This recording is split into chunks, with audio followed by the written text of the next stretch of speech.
Thank you very much. Thank you for the invitation. I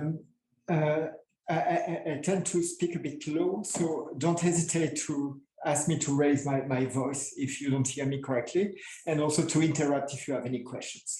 So, the topic of my lecture is about stability in functional inequalities.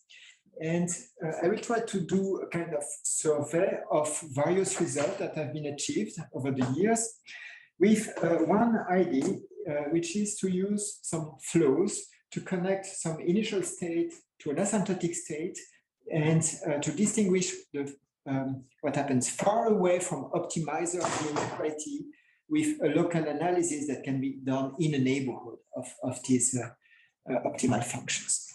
So, okay, so there will be 3 parts in my lecture. The first 2 parts will be devoted to these flow methods and what some people call entropy methods. I will explain a little bit what happens in the case of Gagliardo-Nirenberg inequalities on the Euclidean space with entropy methods, and then move to the case of the sphere, or for large dimensions to the case of Gaussian measures, and explain a little bit more some detailed result that you can achieve with nonlinear flow methods and entropies. And then come back to the third result, which is the third part, which is more devoted to Sobolev and critical inequalities, where we also get a constructive result for the stability. So in all these questions, the goal is to get quantitatively correct stability inequalities. We want to have the optimal exponents, but we also want to have estimates of the constant that you have in the stability estimate, and that's the difficult part, which was open for many years. Okay, so there is a long history behind what some people call entropy methods. So in my background, actually, the starting point was a motivation for rates of convergence in kinetic equations. And at the end of the 90s, some people realized that there were tools of information theory and also of Markov processes that could be reimported in the context of kinetic theory. And then we started to play a little bit with this and use diffusion because it was simpler. Huh? So the people who were important to import this idea in the context were essentially Giuseppe Toscani and his collaborators. It was started with a rephrasing in the language of PDEs of the entropy method already known for Markov processes and the carré du champ method of Bakri and Emery, and then extended to nonlinear diffusion by Cario, Toscani, and many other ones. And actually the complete paper with complete proof is this one, Cario, Jungel, Markovic, Toscani, and Unterreiter. It's a complicated paper. There is a book by Ansgar Jungel which summarized the main ideas and which is extremely written. Another point of view was to say, okay, these functional inequalities are deeply connected with the nonlinear diffusion flows, and knowing the optimal rates of convergence for the solution of the diffusion is equivalent to know the optimal constant in the inequality. So that's something I started with Manuel Del Pino long ago by variational methods, actually. And mixing the 2 approaches was extremely useful. Carré du champ is an idea which was originating from the work of Bakri and Emery, which has many extensions. Here I take the PDE point of view, where I take integrated quantities and I just compute integral, but you can do much more with Carré du champ. So it's just a part of it. And the idea is, well, essentially to compute a certain quantity and show that it is decaying because the time derivative is minus of sum of squares. So in the standard carré du champ method, you just use the decay and compare the initial value of the deficit of the inequality, the difference of the 2 sides of the inequality with its asymptotic value, which is hopefully 0. And since it's decaying, then you prove the inequality. But actually you can do much more, because the sum of square that you drop, we just do this, actually can be used to get improvements in the inequalities, and this is already a kind of stability result. So that's the angle of attack that I'm going to use here. So you can refine the inequalities and get some stability results. And there are a lot of people who have been involved in this.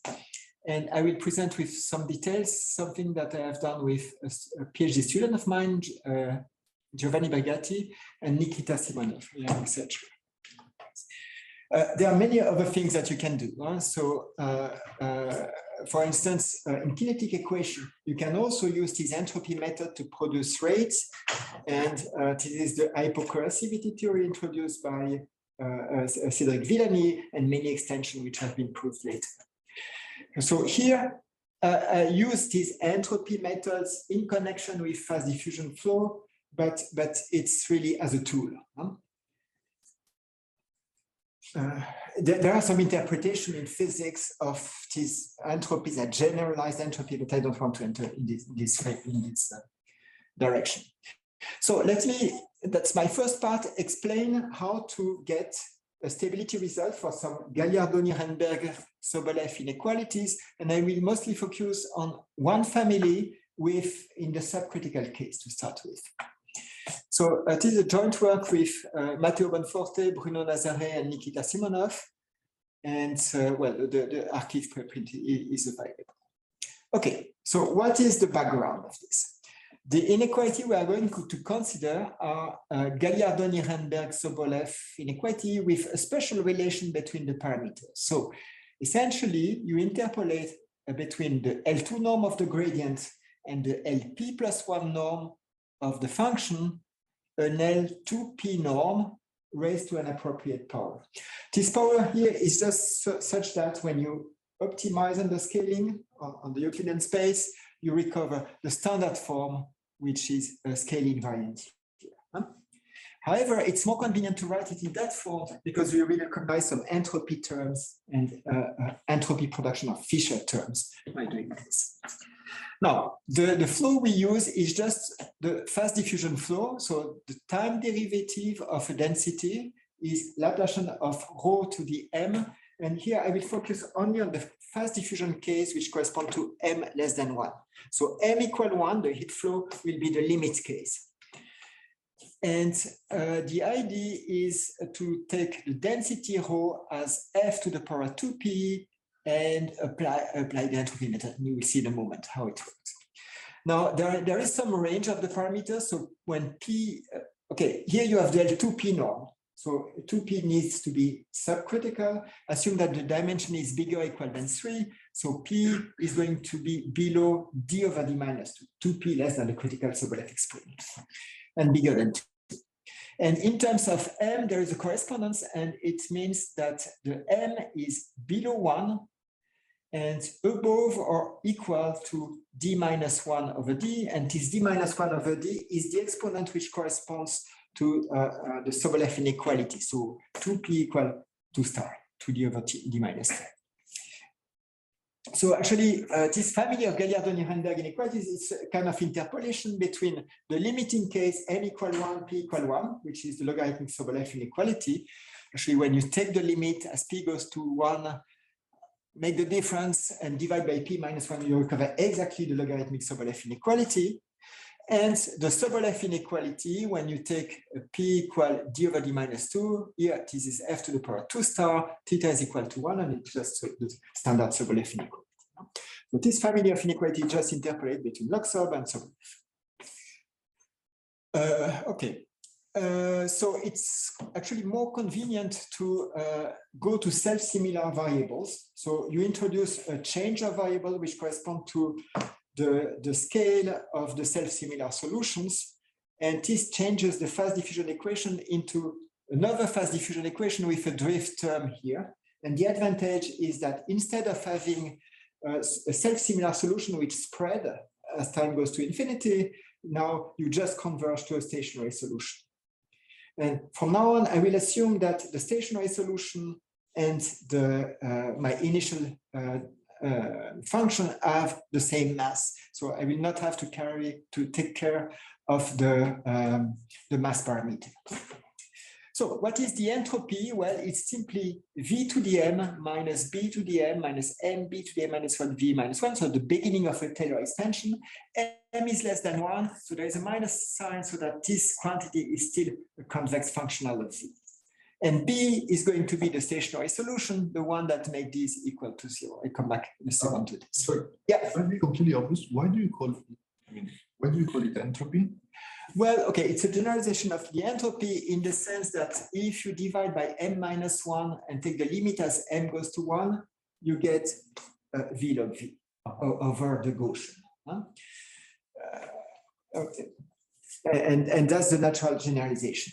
Now, there are other ways of looking at this. For instance, if you think in terms of gradient flows, well, this fast diffusion equation is going to be the gradient flow when you take the Wasserstein distance, at least in the formal way. This is Otto's remark in 2001 or something like this. Okay, so this is generalized entropy. Here, I define a generalized free energy. And I have this beautiful entropy production inequality, which tells me that the Fisher information, the generalized Fisher information, is bigger or equal than 4 times the relative entropy, from which I immediately read that well, the time derivative of the entropy is minus the Fisher information. So I immediately get a decay rate. So what I was mentioning before is that knowing the optimal decay rate here is equivalent to know the optimal constant in this entropy production inequality. Now, the point is that this inequality is the Gagliardo-Nirenberg inequality I was showing you before. So here is how it goes. So this is the entropy production inequality. You take f to the power 2p equal v. This v to the m becomes f to the power p plus 1. The term in the Fisher information is just proportional to gradient of f. You plug the expression of the stationary solution, the Barenblatt profile, so this is why I call it B, which is 1 plus x squared to the 1 over n minus 1, and then this is the equality case. So, and the constant in the Gagliardo-Nirenberg-Sobolev is just achieved by plugging this, and you get the optimal. And that's right. Yeah.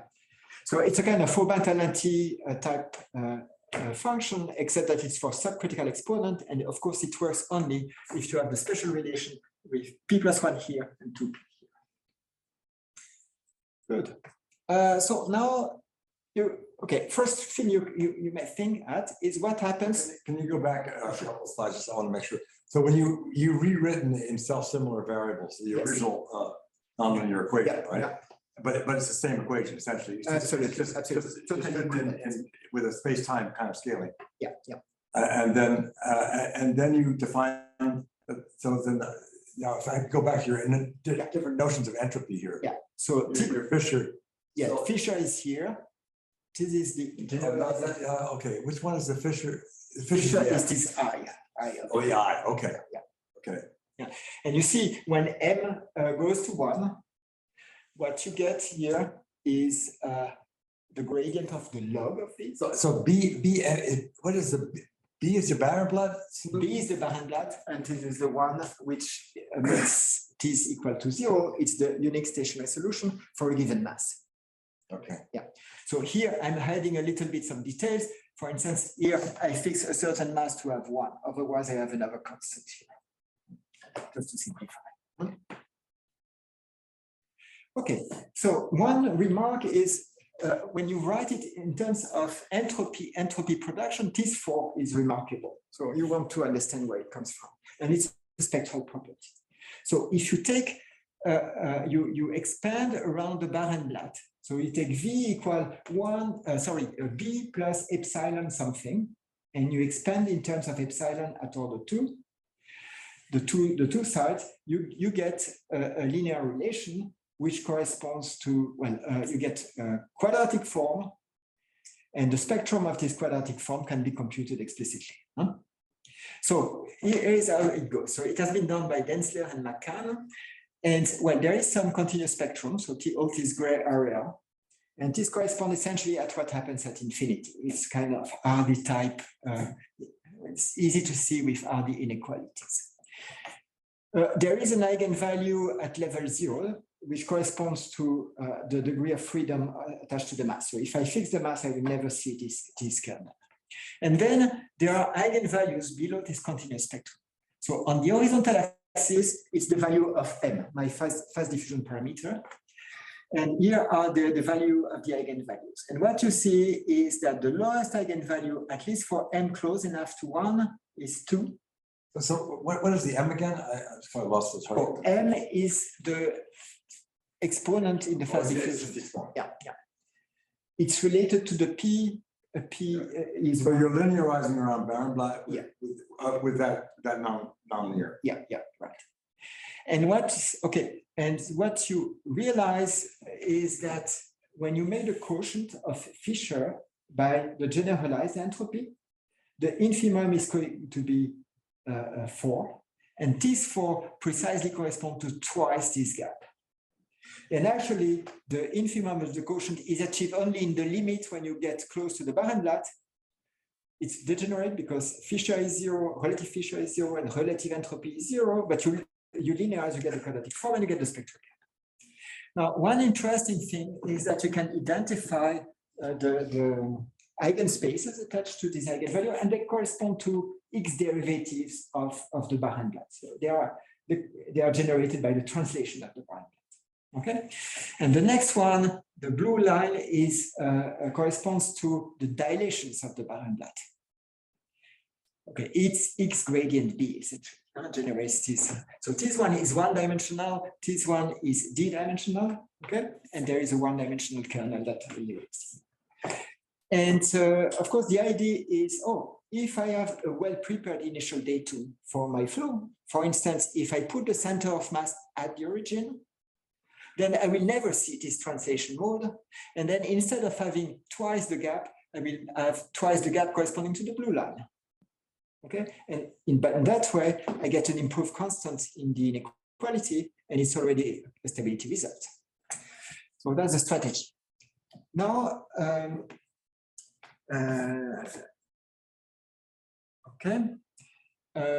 how can I do that? Well, I have to make a Taylor expansion and control the remainder terms. And that's where the trouble comes. So in the asymptotic regime, when I'm close to the Barenblatt, I know how to do this. But when I'm far away, that's a different story. And what is going to connect the far away regime with the asymptotic regime is going to be the flow, and that's where the Carré-Duchamp method of Bakri and Henry enters in the game. So there are essentially two regimes. The asymptotic regime is the one where you do a Taylor expansion, you control the remainder terms, and then you get an improved gap if you have some well-prepared initial data. No? If you have killed the modes, then you get something better.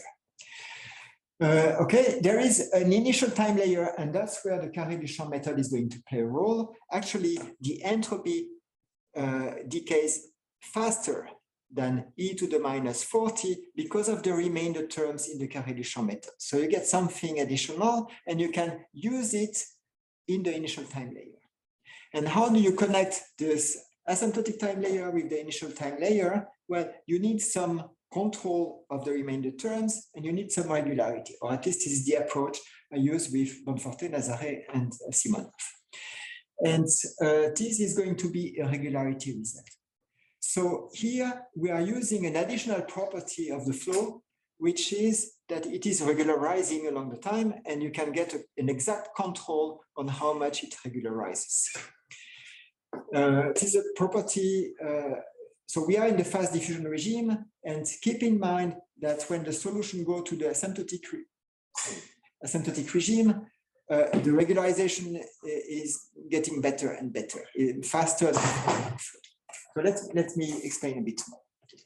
So the kind of result we are going to prove is that the difference of the Fisher minus 4 times the entropy, it's not only non-negative, it can be actually bounded from below by something which is proportional to the Fisher information, assuming that, which didn't say here, the center of mass is at the origin. And for the regularity result, we need a little bit of additional decay. So here, there is an additional condition. We want that the mass, which is outside of a big ball, decays with a rate which is at most the rate of these Barenblatt profiles. Okay. If we don't have this, we don't have the regularity result. Actually, the threshold time goes to infinity. So doesn't this change when you move along the flow? Doesn't this condition show up even if you start without it? This I don't know. That would be great. Probably, actually, well, the regularity property we use is probably too strong. So probably we could have a weaker regularity condition here, or a decay condition, and that gets some improvement. That's probably the thing we can do. Otherwise, we have examples where when this condition, when this A of V goes to plus infinity for a sequence, then the threshold time goes to plus infinity. Okay, I'll come back to this in a second. Just one question. Yeah. So, like that condition, like you're writing, there is an explicit constant. I was just reading the theorem. There is an explicit constant such that for any f, blah, blah, blah, but the constant depends on f itself. Yeah, so it depends on f through this quantity. So I didn't, yeah. So it's not uniform in the sense that when your A goes to plus infinity, this quantity is going to go to 0. But for a given f with finite A, then you get an explicit expression for this constant. So it's not uniform. Yeah, so we are really doing some, imposing some condition. Yeah. So the result is as follows. So you take any p between 1 and d over d minus 2. And then you assume that you have a second moment. Actually, it is a consequence of this, so it is not a restriction. You assume that it is A of f to the power 2p is finite. And then the deficit of the Gagliardo-Nirenberg-Sobolev inequality written in the non-scale invariant form is controlled from below by the Fisher information, which is still a nonlinear quantity, times the C of f, which depends on f only through this A. That's a kind of result.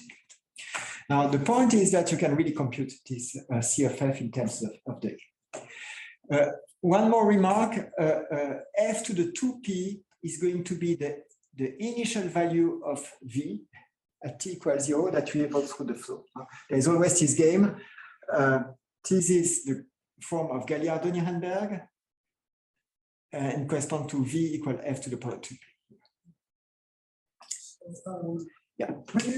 When you say that you have a function which is close to the critical function, yeah, in what sense it is close? I mean, at infinity, for example, at infinity, can I take a C0 infinity function which it will also be close?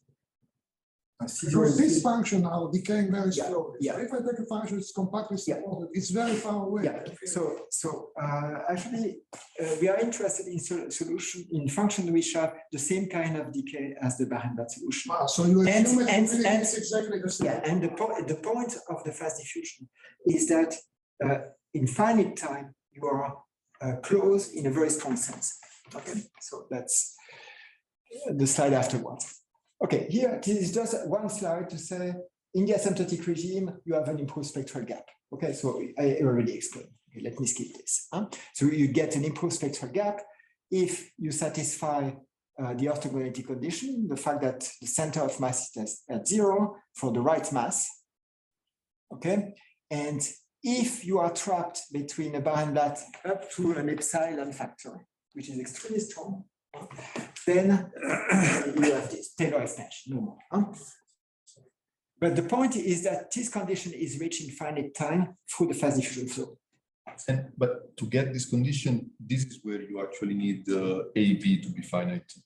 Yes. Okay. Yeah, exactly.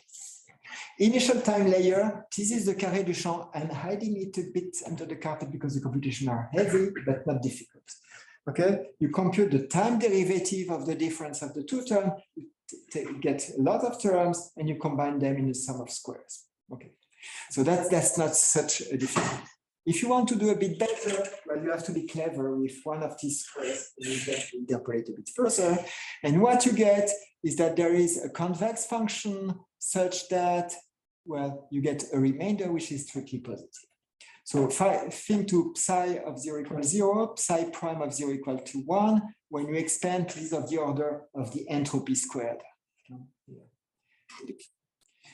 Now, if you write the quotient of Fisher divided by the entropy, then you find this simple, nice relation, which means that if at the threshold time you have an improved value for the quotient, not 4, but a bit higher, then actually you have it for any earlier time. So you cover the initial time. This is, again, not so difficult, except that you have to implement the Carré-Deschamps method. Okay, one parenthesis. Carré-Deschamps method, if you look at the papers of Bakri, it's done for linear flows. And then you have a set of, well, you have subspaces which are stable under the flow and for which you have tons of decay. Think to Gaussian weight, and you have just a finite number of Fermi function, and you play with this. Why do you say it's linear? I mean, No. In the start, convolution map is right. I mean, the central limit theorem is not linear. Yeah, okay. I'm really thinking to the papers of the mid-80s of Bakri and Emery. Okay, and in that case, they essentially use linear flows. Yeah. Okay, and integration by parts are not an issue.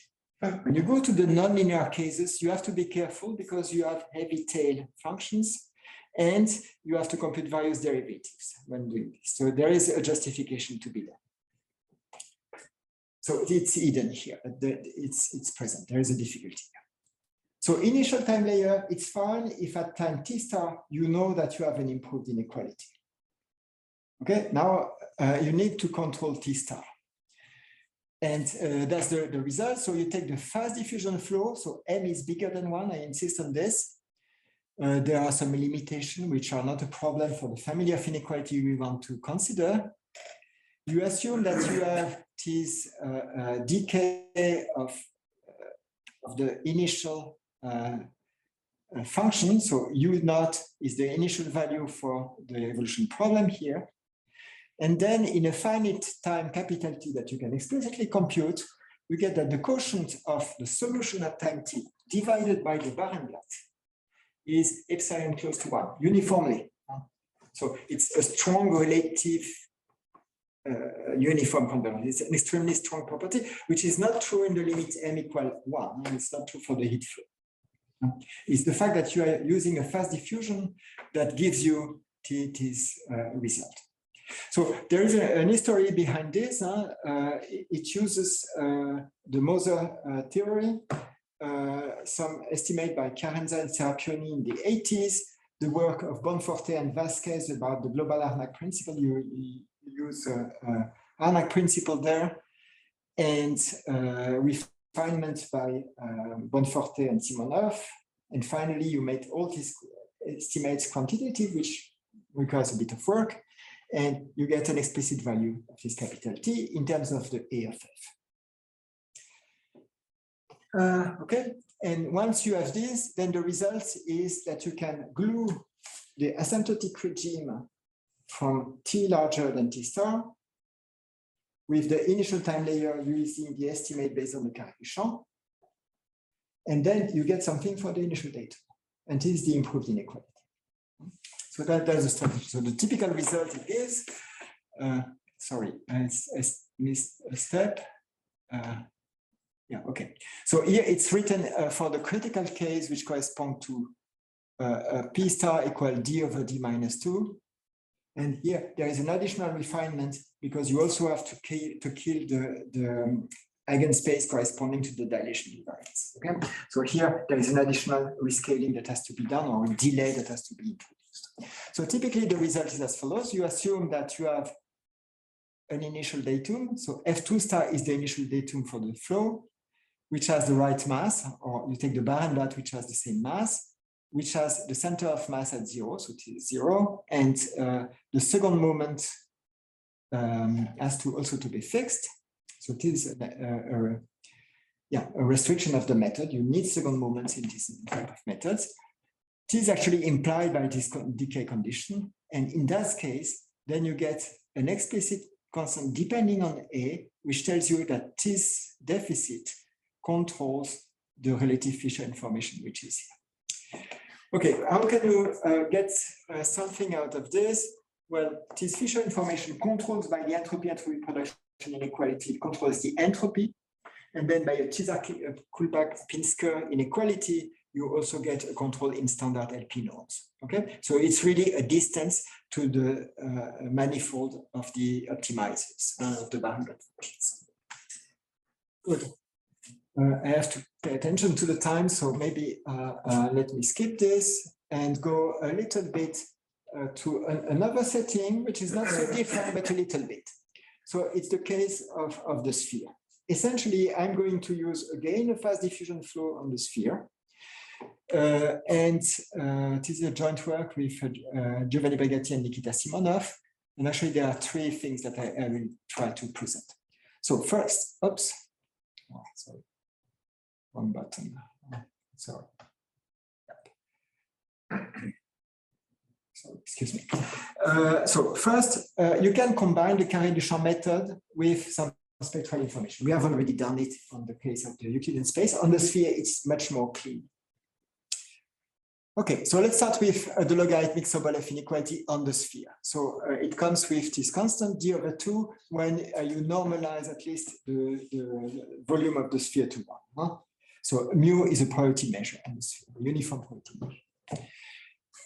You can check that in this inequality, the optimal constant is indeed d/2. You just expand around 1 and you perturb the harmonic corresponding to the first positive eigenvalue. Okay, easy. And now the point is that if you assume some orthogonality condition with this function, then you get something. So you assume 0 center of mass condition, say, and then the deficit, the difference of the two terms, actually controls something like this with an explicit constant, which is 2/d+2. So here we have gained something. We have an explicit constant. Of course, this is just an improved constant for the inequality under this orthogonality constraint. You can write it in that form, and instead of having d/2, you have d/2 plus 1. I put this back here and divide by the constant in front. Okay, as I told you, you cannot expect to do better without the orthogonality condition. And again, if you push a little bit the expansion, well, you see that the term, the next non-zero term will be of the order of epsilon to the 4 when epsilon goes to 0, which is of the order of the L2 norm of the gradient to the 4. So without orthogonality condition, you cannot expect something, but you can still do, and this is where the Carré-Duchamp method enters. If you apply the Carré-Duchamp method and keep track of the remainder terms in the computation, then you can get this. So actually, this result was found by Rupert Frank 2 years ago without the explicit constant, but the Carré-Duchamp method gives you exactly this thing, with a gamma, which is a bit complicated. Okay, so what you have is that the deficit doesn't control a distance to the square, but a distance to the power 4, in the distance to the constant in the sphere. And then you can combine the two, because the only direction in which you see this distance to the 4 correspond to the condition to which you are orthogonal in the first result, and by some detailed Taylor expansion, you have to take into account the spherical harmonic responsible for the distance to the 4, but also its harmonic. So it's a quite complicated computation, but nothing is difficult, and you recover the two terms here appropriately written. But of course, this is the distance to the power 2 is only in the perpendicular direction. So this is something that I've seen also in papers in productive theory about using Wasserstein distance, for instance. The fact that you have a sum of two distance depending on the decomposition you make on the asymptotics when you are close to the optimal function, which in that case are just the constants. So is there a diffusion equation related to this case? Absolutely, absolutely. I'll come back to this. That's the point. Okay, Gagliardo-Nirenberg. Okay, let me go a bit fast. It's the same. So you have these inequalities where, see, take p bigger than 2. put this term on the other side, it's the H1 norm controlling the LP norm, everything squared. And actually, I prefer to write it as a different because this is really like an entropy. Take the limit p going to 2 and you recover the f squared log of f squared. So they were found by various people. Actually, many people know them under the name of Beckner. In '93, he wrote a paper with harmonic function, the tools of harmonic analysis. They are actually also in a paper of Billaud-Véron and Véron, which is more in the spirit of Gidas and Strouk type results. And actually, you can see that you are not limited to p larger than 2, because if p is less than 2 and mu is the uniform priority measure, when p is less than 2, the LP norm is less than the L2 norm, and then the signs are reversed. So the right-hand side stays positive when p is less than 2 or p bigger than 2. So actually, it is a family of inequality which interpolates between p equal 1, where it is essentially the Poincare inequality, and p equal 2 star, at least dimension bigger or equal than 3, which is the Sobolev inequality written on the sphere. And well, the Sobolev inequality is p equal to 2, it's just in the middle of this family of inequalities. Okay, so you have the same type of results. If you have orthogonality condition, you get a distance to the square, to the constants. If you don't have, you get an improvement, which is essentially of the order of over the square of this quotient here. And you can combine the two into this form to get a real precise stability analysis depending on the parallel direction to the bad spherical harmonics and the perpendicular direction. And what is interesting is that you get a fully explicit constant. Back-Henry tells you enough to get a complete description of it. Now, the point is, I'm interested in logarithmic Sobolev inequalities, but also because it's the limit p going to 2, but okay, I want to, okay, this is the old idea that the sphere in large dimensions, at least the sphere of radius square root of d, the metric behaves really like the Gaussian metric. So I'll come back to this. Okay, so here is the idea. It's just a simple computation, nothing difficult. This is the interpolation inequalities, and for p equal to 2, you have just to replace this by u squared log of u squared. And you scale by square root of the dimension. So here, these are the coordinates on the sphere. But you take a function which depends only on a finite number of coordinates. Of course, the sphere is compact manifold, so there's no problem. If it's constant in some direction, you don't care. It's not a problem for integration. And then, well, when you do this and you write what the deficit of the interpolation inequality is for this special function, by passing to the limit, you get the Gaussian interpolation inequality, which is due to Beckner here, in with the optimal constant. Okay, so here, okay, let me skip this, and here is the flow. So this is the flow that does the job. So what Bakri and Emery did was essentially this proof with m equal 1 here. There is a change of, okay, these powers here look strange, but they shouldn't. They are just done in such a way that u to the p is the mass for the heat flow, essentially. Yeah, at least when m is equal to 1. And you don't want to see the nonlinear term in this interpolation inequality. So if it's the mass, it's conserved by the flow, you are done. So writing rho equal u to the power p, and you get rid of the nonlinear term. And then you just have to enter through the flow the term coming from the H1 norm, gradient u to the square and u to the square. Okay. However, you can also play a little bit with the exponent here, and that's quite interesting, in fact. So, okay, so here this is just done in such a way that the LP norm is conserved by this flow. Now, if you compute the L2 norm, well, you get a generalized Fisher information, which now takes this form. And well, you introduce this n plus and n minus, And if M is in this range, then the deficit is monotonously decaying along this flow. And you have really a whole interval here in general. So let me show the picture. Okay, so this is the flow. On the horizontal axis here, it's P, the exponent of want to use in the interpolation. So P equal 1 is here. This corresponds to the Poincaré inequality.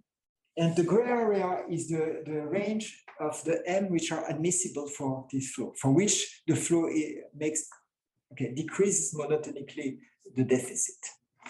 And so for P equal 1, there's only one value, M equal 1, just the heat flow, no choice, of course.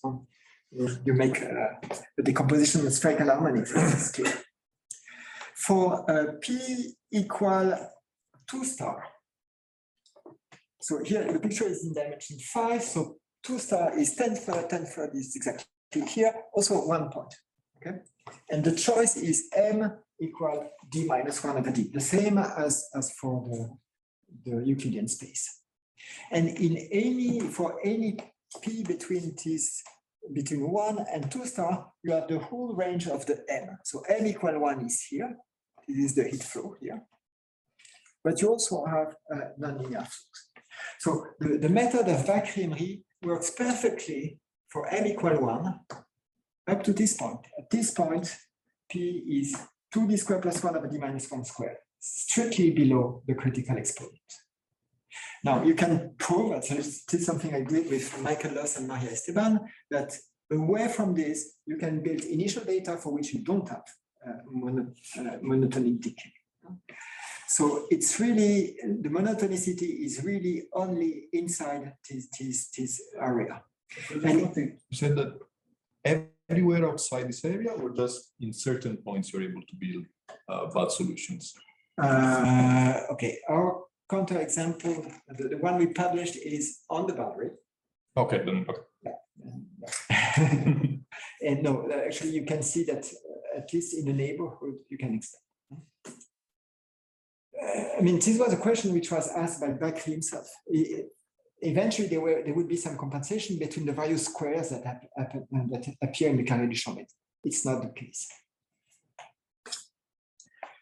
Okay, so especially if you want to go up to the critical Sobolev exponent, there is no choice but to take an M which is different from 1 and actually M equal D minus 1 over D here. This was an observation by Jérôme Demange, a student of Vach. Okay, now if you take the limit of large dimensions, we have exactly the same thing for the Gaussian measure. So here it's in Rn. Here I take, well, the Ornstein-Uhlenbeck operator. This is the limit of the flow, which is this nonlinear Ornstein-Uhlenbeck. Okay, and this is the admissible region. And now you see P equal 1 is here, this is Poincaré, Poincaré, and P equal 2 is here, and this is log sub. So in some sense, log sub is a critical exponent, at least for this method. Okay, and then, well, you have same type of results. The stability, depending whether you are orthogonal to the bad direction or not, and you get the two types of terms. Okay, one very last thing is, well, you can do much more if you put additional conditions. So as you see in this carré du champ method, either you pay something in terms of the distance you measure, and that's the distance to the phone, or you put some additional condition to get a stronger result. So there are, including for log sub, there are various games you can play. Here I have two examples. One is when you impose some condition on the second moment of the integral of x squared u squared, and then you get an improvement in the sense that you have this, okay, small result, but carré du champ type. Or you assume that u squared gamma is log concave and a moment condition, and then you get a constant which is strictly bigger than 1, not so much, but a little bit. Or actually, Well, a nice case you can do is assume that you have an initial datum which is compactly supported. So here I am on the Euclidean space with the Gaussian relation. Huh? So if you are initially compactly supported, then there is a result of Vasquez and Lee, which tells you, oh, in finite time, you are going to be log concave. Log concave, I can apply the previous result, and I can measure how long it takes to reach this log concavity condition. And then I apply it. So this gives me this type of estimate where R is the radius of the ball which contains the support. But you can make a weaker assumption like having an exponential. Okay, so I take maybe 2 or 3 minutes to present the last type of results. So this is something I've done with Maria Esteban, Alessio Figali, Rupert Frank, and Michael Loss. And this is a stability result without additional conditions. We use a flow as a tool at some point, but there is much more. So here is the result. So it's primarily for Sobolev inequality in RD for dimension bigger or equal than 3, the simplest one. The optimal functions are the Aubin-Talanti functions. They are the Barenblatt that we had before, raised to the right power, of course. And the result that we get is that the deficit controls the distance in H1 dot seminorm here, with a constant beta over D, where beta is uniformly bounded in terms of the dimension. Okay, so there exists a constant which is independent of the dimension such that we have this estimate. So the explicit dependence is beta over D. We don't know what is the exact value of beta. We have an estimate of it, which is strictly positive and independent of the dimension. So, of course, this reminds you the Bianchi-Egnell type results. And yeah, okay, this is my next slide. So this has a long history. The question actually was asked by Chaim Brezis and Elliott long ago, what do you control with this difference? It was in 1985, if I'm correct. And so can you bound the deficit by H1 dot distance, which is strongest this notion of distance that you can expect, to the manifold of the Aubin-Talanti solution? The answer was given by Bianchi and Egnell by concentration compactness method or by contradiction argument. So they get that there is a constant CBE, which is positive, but they get no information on its value. So the only thing we are doing is saying, oh, CBE is bigger than beta over D with some explicit beta. Oh, that's what we do. And okay, yeah, let me skip this. Okay, so there are 4 steps in this proof. The first one is to do a detailed Taylor expansion in the neighborhood of the Aubin-Talanti solutions, controlling exactly the remainder terms, which is nothing difficult. Just you don't have to do the computation, and it's a bit long if you want to do it precisely. Then far from M, well, we used everything we know: competing symmetries, continuous symmetrization. Here we use Steiner continuous symmetrization. And there is a restriction. We have to do it with non-negative functions. Okay. However, by combining the two, we get already an explicit stability estimate, but only for non-negative functions. And for sign-changing solution, actually, there is a convexity argument, which is not so complicated, which allows to extend. Of course, you pay a price, you lose a little bit on the cost. Now, the 4th step is how do you get the asymptotic dimensional dependence? And this requires a very refined local analysis. I mean, this is much more complicated than just the Taylor expansion. Essentially, you have to distinguish scales. So there is a small scale on which you use just simple gap estimates, no more. There is a region in which the function is highly concentrated, you just use Sobolev. And then in the middle, in the intermediate region, well, you have to be very careful and use some improved spectral gap estimate we use some estimates by Javier Duandico-Etxea, and which allow us to glue this estimate together and get to this. So maybe just to give you a taste of the whole thing. So E is this quotient, so the deficit divided by the distance. We want to prove that it's bounded from below by a positive constant. So the estimate is that it's bigger than delta mu of delta. Mu of delta depends on delta through this, and we have these explicit estimates. These are not the good estimates. It's just step one. If the dimension gets big, it is a disaster. I mean, the delta mu of delta, when you optimize, it's exponentially small. However, okay, so just to get the idea, if you are close enough of the Obenthal anti-manifold, and close enough, of course, it's relatively to the T's law. So if for some delta small enough, you are here, then you Taylor expand and you get this. This is what I was showing to you, essentially. Then the argument is to build a continuous flow which uses continuous linear symmetrization such that you go from the faraway regime into the neighborhood of the manifold. So this flow has the following property. It's a rearrangement flow, so it preserves the L2 star norm. It decreases the L2 norm of the gradient, that's fine. And that's the additional information that comes from the paper of Christ.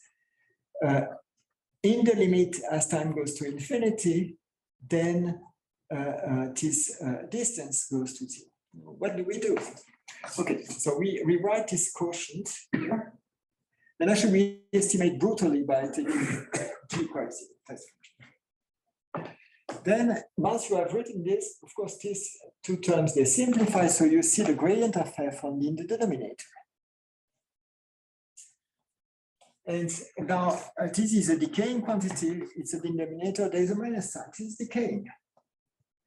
Okay, so you wait until a time tau naught, in which you enter this neighborhood.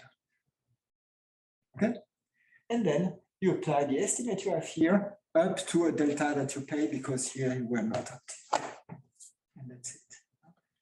Of course, it's a bit waving hands. You don't have continuity, you just have semi-continuity with respect to tau. So you have to be careful not to check this. And then Taylor expansion, you need to be very careful. And how you build the flow? Well, actually, you don't build it right like this. You use a sequence of function using competing symmetries, the method of Eric Carlin and Michael Moss. And at some point, so you look at the sequence, and either you stay away and you get directly an estimate, which I'm not going to show, or you enter in the neighborhood, but maybe you jump inside. And here you want to use the fact that at tau naught, you are just at the threshold. And that's where you interpolate between two steps of this sequence of competing symmetries by these flows, and you have to build. So here is the tricky part. And now there are tons of computations that I don't want to show you. Maybe I stop here.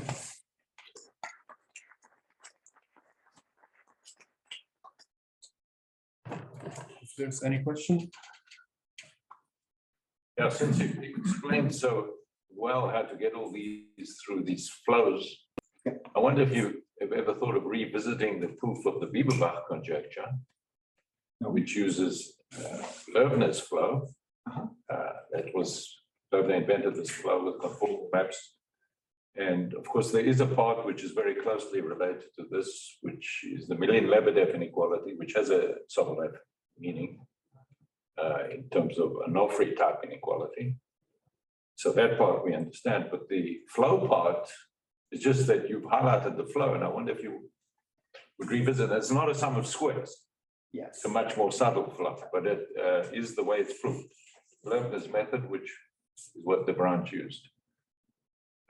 Be very curious if Yeah. Because you are saying that the way to prove an inequality is to start with your function that you want to make an inequality and then flow to something where you see the inequality and that something's preserved along the flow or improved. And that's exactly what Leibniz invented. Okay. Well, in this business, many things have been invented many times. Yes, okay, Arnold's principle, if you want. But really, for instance, Rupert Frank showed me that in the paper of Obata of 71, there is a computation which is extremely similar when you rephrase it in the correct way to the Bakrian computation of 84. Okay, this kind of things. So. The part that I'm pointing to is that they are more subtle. The key to the solution of Bieberbach, which is due to Leibniz, is a very deep flow to get an inequality. Yeah. No, it rings a bell. I made a memoir as a student. Yeah, thank you very much. Well, I think you're highlighting that all yours are sums of squares. I get my French isn't that good, but I think that's what that means. Yeah. Okay, maybe one comment on this, because I think this is quite key in this type of proofs. Why does it build up as squares in the end? Well, of course, if you go to the asymptotic regime and you linearize or you take the quadratic form, then it's of course very natural to see that. Now, because you have some homogeneity here and scaling properties, this structure is preserved at any time along the flow, and that's why scaling and that's why you go from a local to a global. That's why you center of mass always. Yeah, exactly.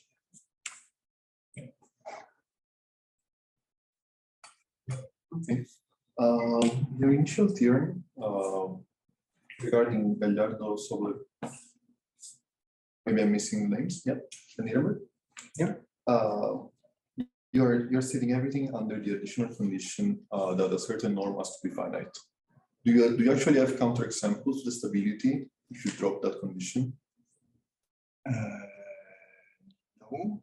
Do you think that the stability is true the way you stated with a uniform constant, even if you drop the? Yes, it is. Okay, so we are definitely missing something with this method. Okay, so this is a clever remark of Dominique Bacri again. When you see Aubin-Talented type solution, you want to see them as critical point of a Sobolev inequality. So, okay, so you have some p between 1 and 2 star, strictly in the middle. You say, okay, let's take the dimension n equal to p over p minus 2, which is maybe not an integer. However, there is a construction by which you can write a kind of Sobolev inequality in a weighted space, which has the homogeneity of Rn, even if n is not an integer. It's really amazing. The function you take is something like 1 plus y squared plus f of x to the power -2 over p minus. I have to be careful the convention I use. Okay, let me write it like n minus 2 over 2 and n is 2p. Of course, this is saying that p is critical for this n. Now, here, what does it mean? X is in order. And you use a measure, y is a positive parameter, but you put a weight Rn to the minus d dy dx. So that's the measure you use on Rd plus 1, essentially. Now you write the Sobolev inequality. Sorry, I just should put a square. So Aubin-Talented type solution are going to be 1 plus y squared plus x squared. But if you write the Sobolev inequality with this measure on this Rn space, so here it's in fact it's R plus times Rd, but it has the homogeneity of Rn. So there should be a minus one, sorry. And you rephrase the inequality, the Sobolev inequality in terms of f, then you go back to the Gagliardo-Nirenberg-Sobolev inequality with the p plus 1 and the 2p. Okay, so that was used by a student of Eric Carlen,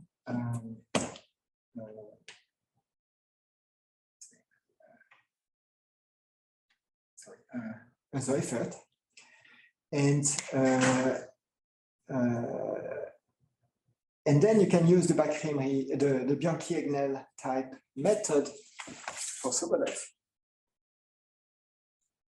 and get a stability result at the level of Sobolev that translates into a stability result for Gagliardo-Nirenberg inequality with the H1 dot norm. So that's the answer. Actually, it's in the thesis, not in the published paper, but there is another paper by Van Wan Nguyen with all details. So this is published. But again, that's the same problem as for Bianchi-Egnell. You don't know what the constant is. Thank you very much. Is there any other question? No? Let's.